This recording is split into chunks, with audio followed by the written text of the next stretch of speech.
l'école en privé, le lycée d'Aniche, et j'avais un rendez-vous avec Madame Banet. D'accord, oui, elle m'a tenu au courant tout à l'heure. Et donc c'est pour une interview, c'est ça? Veuillez me suivre.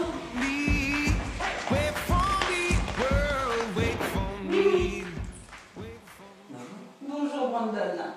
Vas-y, entre, installe-toi. Merci. Alors, tu as plein de questions à poser sur le CIO. Oui. Quelle est l'unité du CIO? Donc un CIO, c'est un centre d'information et d'orientation, comme celui dans lequel tu es aujourd'hui. Donc c'est un établissement dans lequel travaillent des conseillers d'orientation psychologues. On reçoit du public de l'âge de 10-11 ans, donc 6e, jusqu'à post-bac sur des études longues ou sur des renseignements, sur des concours, etc. On reçoit également des adultes en reconversion professionnelle ou en demande de validation professionnelle. On va recevoir aussi ici des jeunes qui ont décroché du système et qui souhaitent revenir dans le système pour se former et obtenir un diplôme. Quelles sont les principales filières de la voie professionnelle? Après la 3e, tu as 2 grands chemins possibles. D'une part, la voie générale qui t'amène vers un bac qui ne sera qu'un tremplin pour poursuivre d'autres études. Ce sera vraiment que le tout début, les bases. A l'inverse, la voie professionnelle, dans des études de 2 à 3 ans après la classe de 3e, permet de se former à un métier. Donc en 2 ans, on appelle ça un CAP, en 3 ans, un bac pro. Il faut savoir aussi qu'en lycée professionnel, de plus en plus d'élèves vont poursuivre après leur bac dans des études en 2 ans qu'on appelle des BT. Vous êtes COP au lycée Pierre-Joseph-Laurent à Niche. Quelles sont les filières préparées au lycée? Donc oui, effectivement, je suis conseillère d'orientation psychologue au lycée d'Aniche, dans ton lycée. Donc tu me demandes les filières préparées au niveau du lycée. Donc en fait, 3 grands secteurs sont représentés dans le lycée. On va avoir le pôle industriel avec 3 filières. La maintenance des équipements industriels, donc qui va plutôt porter sur tout ce qui est réparation de machines dans l'industrie, dans les usines. On va avoir tout ce qui est électricité, donc aussi bien domestique que pour tout ce qui va être travail en bâtiment, etc. Et puis, on va avoir la dernière filière qui est tout ce qui est du domaine de la métallerie, donc travail du métal au quotidien. Donc, dans la filière de la métallerie, on va trouver 2 types de diplômes. Le CAP qu'on prépare en 2 ans, que tu es en train de préparer et que tu vas avoir en juin, et un bac pro en 3 ans. Un autre secteur représenté au lycée d'Aniche, c'est le secteur tertiaire, avec 2 grandes filières, le commerce, qui vont mener vers tout ce qui est chef de rayon à post-bac, et puis après tout ce qui est gestion des administrations, avec à la fois du secrétariat, de la comptabilité. Le dernier secteur professionnel que l'on retrouve au lycée, c'est tout ce qui est santé sociale, avec un bac pro sur tout ce qui est soins, services à la personne, avec 2 options au lycée, l'option à domicile, plutôt pour des personnes âgées, donc à domicile, ou alors l'option en structure pour travailler soit dans des crèches, soit dans des maisons de retraite. Dans mon lycée, il y a la 3e prépa pro. Quel est le but de cette classe? Donc effectivement, au lycée, il y a une 3e prépa pro. Donc ce sont des élèves qui, en sortant de 4e, ont choisi de venir en lycée professionnel parce qu'ils voulaient découvrir les métiers de la voie professionnelle.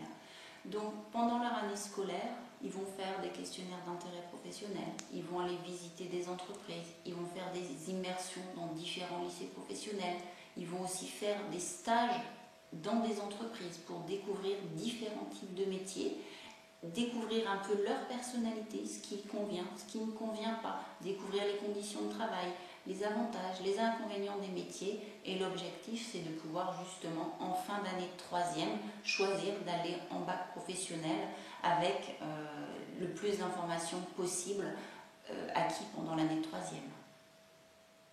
Il y a des copains dans mon lycée, ils disent qu'il n'y a que des mauvais élèves. Qu'en pensez-vous? Effectivement, c'est une idée toute faite qui traîne dans les collèges, chez les parents.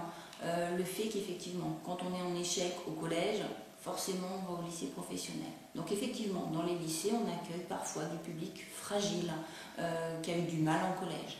Ce qu'il faut savoir, c'est qu'en lycée, on accueille ces enfants différemment et on fait des cours différemment. Ils ont aussi la possibilité d'aller en stage en entreprise. Sur un bac pro, c'est 22 semaines de stage sur 3 ans. Donc c'est des jeunes qui vont reprendre confiance par le travail, par le fait de leur demander de faire des choses. Ils vont y arriver et peu à peu, ils reprennent vraiment confiance et dans l'école et en eux-mêmes, surtout en eux-mêmes, tant et si bien que finalement, on a un gros pourcentage d'élèves déjà qui aura le bac avec mention bien, très bien, donc des élèves qui vont avoir 14, 16 de moyenne. Faut savoir que le lycée d'Aniche est quand même 35e au niveau des résultats par rapport à l'Académie du Nord-Pas-de-Calais.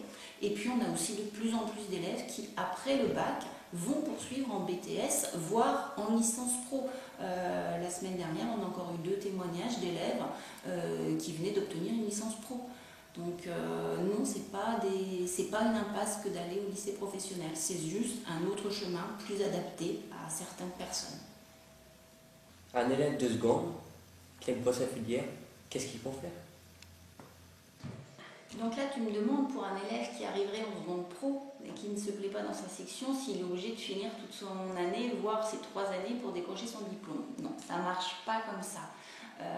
C'est pas aussi fermé que ça.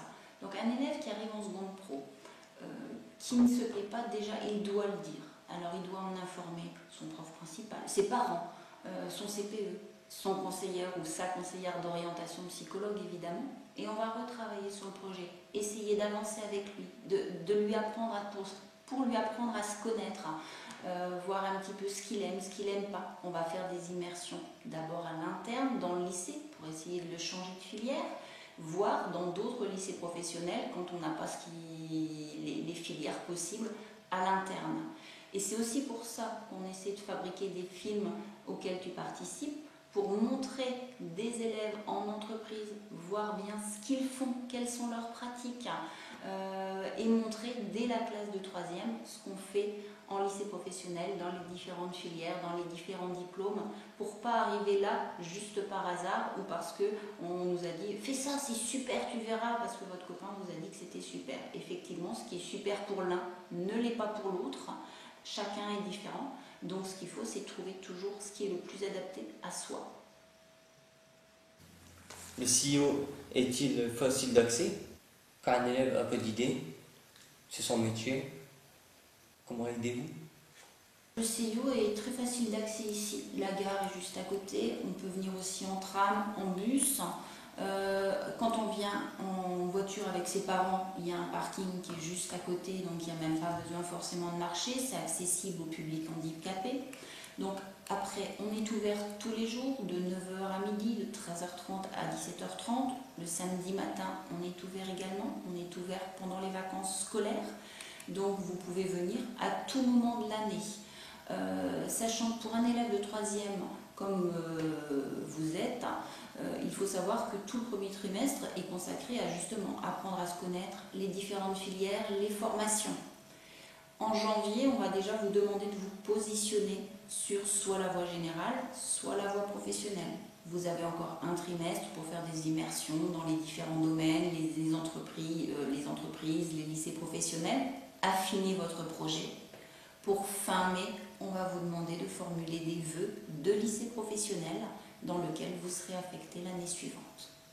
Il faut savoir que pour vous aider, effectivement, vous pouvez le dialogue avec vos parents, vos enseignants et les conseillers d'orientation psychologue comme moi. Eh bien, effectivement, on travaille en CIO, mais il faut savoir qu'on est tous présents dans les établissements scolaires. Et dans chaque établissement scolaire, on va trouver forcément un conseiller d'orientation psychologue prêt à répondre à toutes vos questions, aussi bien sur la formation que sur les métiers, que sur votre personnalité avec des questionnaires d'intérêt professionnel par exemple, et qu'on sera toujours à votre écoute